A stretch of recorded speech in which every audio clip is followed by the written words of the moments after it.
りあえず口に含んでみましょうよ。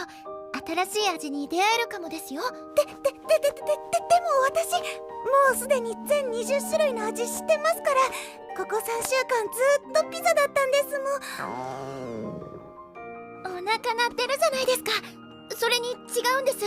このピザの味はもっとずっと全20種類よりももっとカラフルな味かもなのに。カラフルな味？